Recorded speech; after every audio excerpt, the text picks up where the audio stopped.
Good morning, everyone, and good afternoon. And this is Formidable and the newest episode of Formcast. And I think I made a mistake last week saying what number of episode it was, but I'm pretty sure we're still in the 80s, and that's what matters.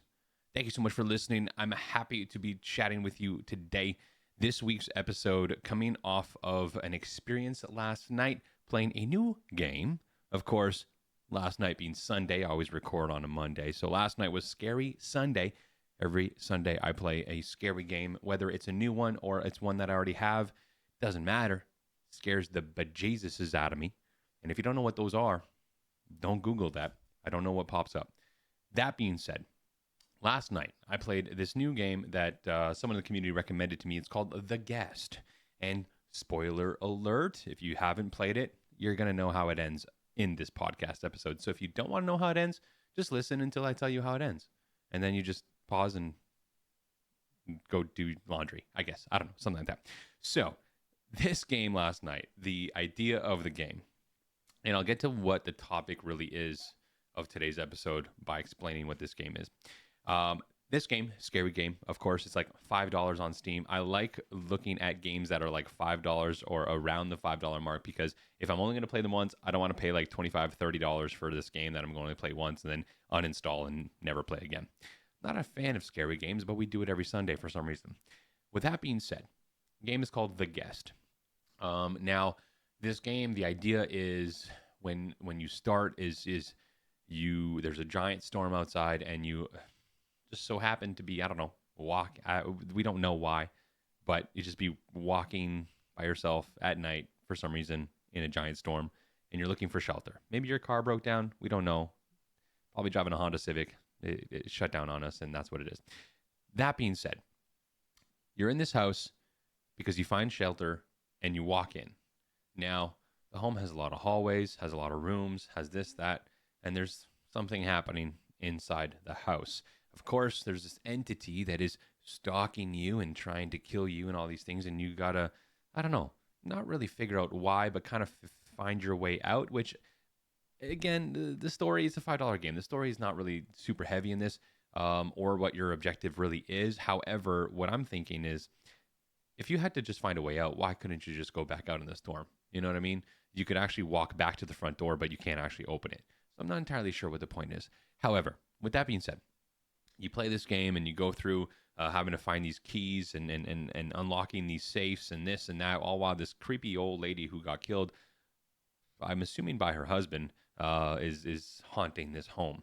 So you got to find your way through these things. A couple little puzzles, which is kind of cool. It's always nice to have to think during these games rather than just run around and run, hide, and die, kind of like an Outlast thing. There's actual puzzles, and you got to figure it out and whatnot. With that being said, we play this game, and you can't run or anything like that. There's a couple moments where in the game you are being attacked by this entity, and you have to run, and it says hold left shift to sprint, and you don't really sprint that hard. But aside from those moments, you actually can't sprint. You just walk slowly. So it's a bit of a slow one. However, you get to the end. In the end, you're in the basement. You're trying to find this key. You find this key. You find this. You open this door. You open that door. Then there's this one final door that you need a key for. You find the key. You go to this final door. It's got blood all over it and all that kind of stuff. Meanwhile, you're still trying to, run away from this thing, this person, this lady. Lovely lady, but definitely a little cuckoo. Anyways, what happens is you find, this is the ending, you find the door, and you press the action key to start the animation to unlock it. You unlock the door, and then slowly go to open it, and it's a lot slower than the other ones, so you're kind of like, well, why? What's happening? What's going on? And lo and behold, this entity thing, person, is behind you, and the game ends. The game literally just ends with you opening what you assume is the last door to exiting, to finding out something, to killing this entity thing, to whatever. And you just open the door slowly but never make it. You turn around, the thing's there, it attacks you, and then the cutscene is like you being kind of like, I think, dragged away from that door through the basement where you were. And the game's over. So, Everyone in the chat, everyone in the stream was pretty much all in agreement that it was a weird ending, very anticlimactic, as we like to say. And it made me think about games that have horrible endings, where it could go one way or another. You know, not really sure where it's really going, but then all of a sudden, it's just over. Makes you question why you even played it in the first place, why you spent an hour, 2 hours, whatever. Made me think of a game that I played not super long ago, maybe about a month ago. Still Wakes the Deep. It's on this oil rig. It's a scary game. It's got lots of jump scares. There's some weird things happening with this weird, what's like modified human that was giant heads, and I don't know. At the end of the day, the ending, I'm not going to spoil this one, but at the end of the day, the ending, if you want to play it, it's called Still Wakes the Deep. And it's a really cool game and all that kind of stuff. But at the end of the day, we all sat there and the ending kind of just like puts you in like you take your hands off the controls and you're just like, okay. I was not aware that the ending would just happen right then, but also how it happened. There's like no resolution. And I don't know if developers are making games like this because it leaves the audience kind of like, WTF, or like what just happened? Like it's questioning things, like such a cliffhanger, because there's no sequel to these games. It doesn't continue. It's not a story that continues. It's literally a story that ends. But it's like watching a movie where someone has to survive, for example, and just everyone dies and then it just ends. But it's like, what's the point? Gotta have some sort of ending to it, no? Anyway, so it brought up this idea to talk about quickly today on this short episode today about games that just don't make any sense because of their ending. Now the game could be weird. It could be, all over the place. It could have weird creatures and this and that. And I'm talking more about scary games because that's mostly what happened. That's where I've experienced the like weird endings in these kind of like smaller indie type games on Steam that we found.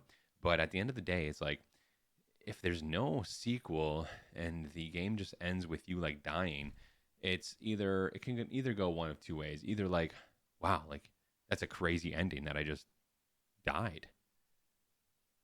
But it's also like the other side of things of saying, that's a shitty ending. I'm never going to play a game like that ever again. So I think it definitely, that's the way I take it. More like, well, I just wasted my $5 and I just wasted 2 hours of my time. Because although the game you get to play it and all that, the ending I feel should solve or bring together, conclude the story. But if there's not much of a story while you're playing it and you're kind of wondering why you're even doing it in the first place, at the end of the day, the ending's probably not going to be that great. So that being said, I'm really curious to see if anyone else has had similar experiences with certain games. So if you have some like that, please feel free to go on the YouTube channel for this video, and because I upload all podcasts to the YouTube channel, and comment your game that you've played and the ending just really absolutely confused you more than it did resolve or solve or explain the entire game that you were playing or anything that made any sense. I'm curious. So with that being said, here I am looking for another game to play next Sunday that hopefully makes more sense than that. Till then, stay cool. Treat yourself this week. And as always, we'll catch you next time. Cheers.